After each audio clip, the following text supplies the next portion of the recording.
अचानक से अगर ये सुनने को मिले कि गाड़ी मत निकालो, ईंधन बचाओ और सफर कम से कम करो, तो किसी के भी मन में सवाल आएगा ना कि आखिर चक्कर क्या है। आज हम बिल्कुल यही समझने वाले हैं। सरकार की इस बेहद अजीब और अचानक अपील के पीछे की पूरी ग्लोबल इकोनॉमिक्स को डिकोड करेंगे। बिना किसी देरी के सीधे इस मुद्दे की गहराई में चलते हैं। अब जैसे ये अपील आई, सबसे बड़ा डर जो हर तरफ फैल गया वो ये था, क्या देश में दोबारा लॉकडाउन लगने वाला है? और पैनिक फैलना लाजमी भी था। अचानक ईंधन बचाने की बात सुनकर अफवाहों का बाजार पूरी तरह से गर्म हो गया कि शायद किसी बहुत बड़ी आफत की तैयारी चल रही है। और सबसे हैरानी की बात पता है क्या है? ये घबराहट सिर्फ सड़कों पर या आम लोगों के बीच नहीं थी। उदय कोटक जी का ये बयान सुनिए। उन्होंने साफ कहा था कि हमें आने वाली किसी परेशानी के लिए पहले से खुद को तैयार कर लेना चाहिए। मतलब टॉप कॉर्पोरेट लीडर्स को भी फरवरी के आखिर से ही अंदाजा लगने लगा था कि कुछ तो बड़ा होने वाला है। हालात वाकई काफी गंभीर लग रहे थे। Number 1, understanding the dollar drain. तो आखिर इस पूरी घबराहट की असली वजह क्या थी? इस राज से पर्दा उठाने के लिए हमें उस मैकेनिज्म को समझना होगा जो इस सबको पीछे से कंट्रोल कर रहा है, और वो है हमारे विदेशी मुद्रा भंडार यानी फॉरेन एक्सचेंज रिजर्व्स का तेजी से खाली होना। अब ये हो कैसे रहा है, इसको थोड़ा डिटेल्स में समझते हैं। एक वक्त था जब इंटरनेशनल मार्केट से हमारा कच्चा तेल लगभग $7 पर बैरल के हिसाब से आता था, लेकिन आज वही तेल करीब 1.25 गुना महंगा हो चुका है। तो सीधा सा हिसाब है, तेल की बूंद तो उतनी ही देश में आ रही है, लेकिन हमारे खजाने से डॉलर लगभग दुगने बाहर निकल रहे हैं। अब एक और मजेदार कनेक्शन देखिए। सोचा है कभी कि अपने पड़ोस के सुनार से सोने की चेन खरीदने पर पूरी इकोनॉमी का क्या होता है? दरअसल जब हम रुपये देकर सोना खरीदते हैं तो रिजर्व बैंक उन्हीं रुपयों को डॉलर में कन्वर्ट करता है, क्योंकि सोना तो विदेश से ही आना है। तो हमने भले ही रुपये दिए, लेकिन देश से तो एक बड़ा डॉलर का हिस्सा बाहर चला गया ना। लोकल खरीदारी का सीधा असर हमारे ग्लोबल रिजर्व्स पर पड़ता है। पर बात सिर्फ सोने या तेल पर खत्म नहीं होती। खाड़ी देशों से आने वाला फर्टिलाइजर अचानक से बहुत महंगा पड़ रहा है, क्योंकि वहां सप्लाई बाधित हुई है। ऊपर से हमारे एक्सपोर्ट्स भी रुक गए हैं, तो वहां से जो डॉलर कमाए जाते थे वो रास्ता भी बंद हो गया। और हाँ, जब भी लोग छुट्टियां मनाने विदेश जाते हैं तो वहां भी तो रुपीस देकर विदेशी करेंसी ही कन्वर्ट करवाते हैं। ये सब चीजें मिलकर डॉलर रिजर्व्स को पूरी तरह से निचोड़ रही थीं। नंबर 2, फैक्ट वर्सेस फिक्शन और रशिया की LNG वाली अफवाहें। खैर, इस डॉलर वाले डर को समझने के बाद अब उन बड़ी अफवाहों का सच भी जान लेते हैं जिन्होंने न्यूज़ चैनल्स और हर जगह हल्ला मचा रखा था। एक बड़ी खबर उड़ी कि भारत ने रशिया से आने वाली नेचुरल गैस यानी LNG को इंपोर्ट करना बंद कर दिया है। रियलिटी चेक किया गया तो मंत्री जी ने आकर साफ किया कि भाई साहब, हमने तो रशिया से LNG कभी खरीदी ही नहीं। अब जो चीज़ मंगवाई ही नहीं गई उसको बंद करने का तो सवाल ही पैदा नहीं होता। सोचिए कि इस हद तक अफवाहें फैलाई जा रही थीं। और हाँ, लॉकडाउन की जो अफवाह थी उस पे भी ऑफिशियल कॉन्फर्मेशन आ गया है। सरकार ने साफ तौर पर कह दिया कि ये कंप्लीटली फेक नैरेटिव है।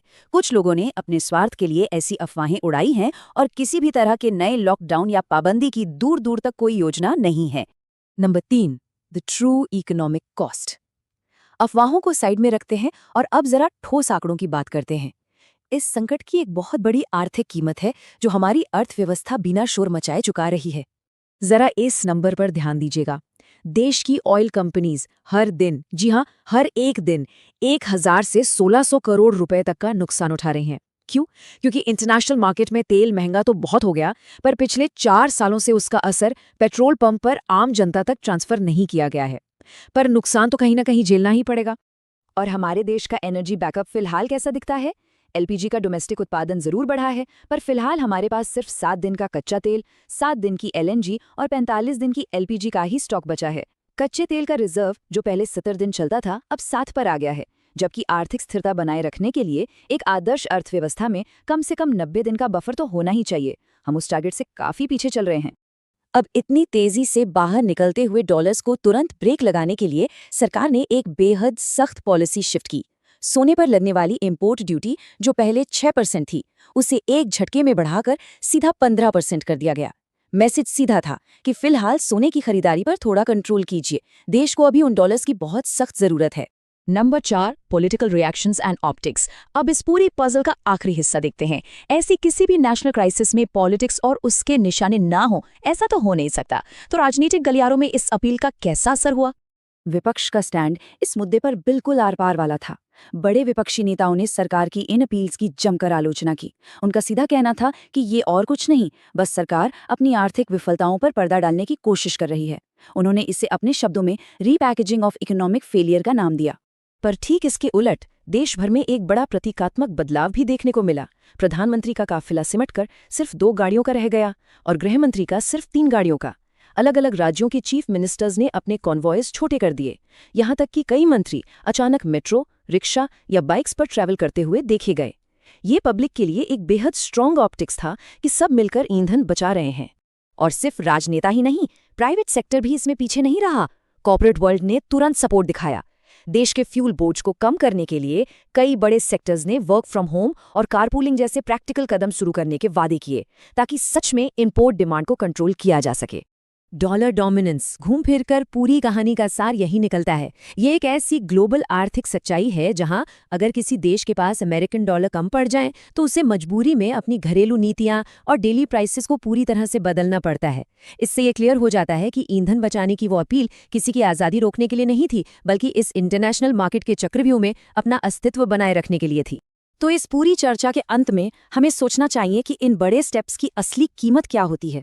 एक सिंबॉलिक मैसेज देने के लिए देश के प्रधानमंत्री या अन्य बड़े नेताओं की सुरक्षा में इस हद तक कटौती करना क्या सच में समझदारी है? जब ऐसी सुरक्षा देश की स्थिरता बनाए रखने के लिए जरूरी है, तो क्या फ्यूल बचाने का एक मैसेज इतने बड़े जोखिम को जस्टिफाई करता है? इस सवाल के बारे में सोचिएगा जरूर। आज की इस चर्चा में बस इतना ही।